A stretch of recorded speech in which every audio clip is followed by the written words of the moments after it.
Hello, friends.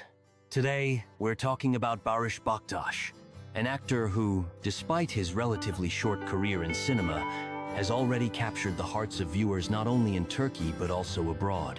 We'll discuss his journey into acting and some personal moments of his life that intrigue fans. Barış Baktas first got involved in acting after his first year of university. While working at a job placement agency, he often attended job fairs. But he soon realized that he wasn't enjoying this kind of work. One day, while meeting a relative, he mentioned his job, and the relative misunderstood him, asking, "Acting agency?" Once the misunderstanding was cleared up, his relative suggested that Barış try his hand at acting, and soon, without his knowledge, sent his application to an acting agency. Barış received several offers to act, but turned them down due to his studies and work. Finally, after exams, he found time to collaborate with the agency and began appearing in various projects and minor roles.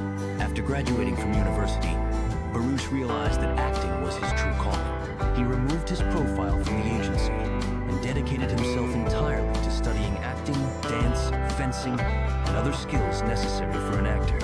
His first serious role was in the horror film Seberu, where he played the character Convey. Shortly afterward, he achieved success by portraying King Henry V in the historical series War Legends in 2021. In 2022, he also appeared in the horror film House Number 26, The Scream of Death, where his character was also named Baris. Despite his fame, Barış Baktas prefers to keep his personal life private. It is known that since 2023, he has been married to Gülüm Akbaş, the daughter of the famous Turkish television host Salih Akbaş.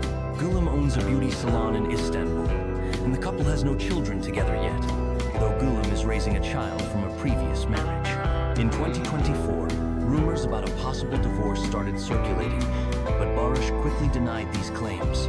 In an interview, he stated that he often sees posts about a divorce on social media, which have no basis in reality, and thanked his fans for supporting him and Gülüm during this time. That's all for today. Thanks for being with us, friends. Don't forget to subscribe to the channel to stay updated on new stories about your favorite actors. See you next time.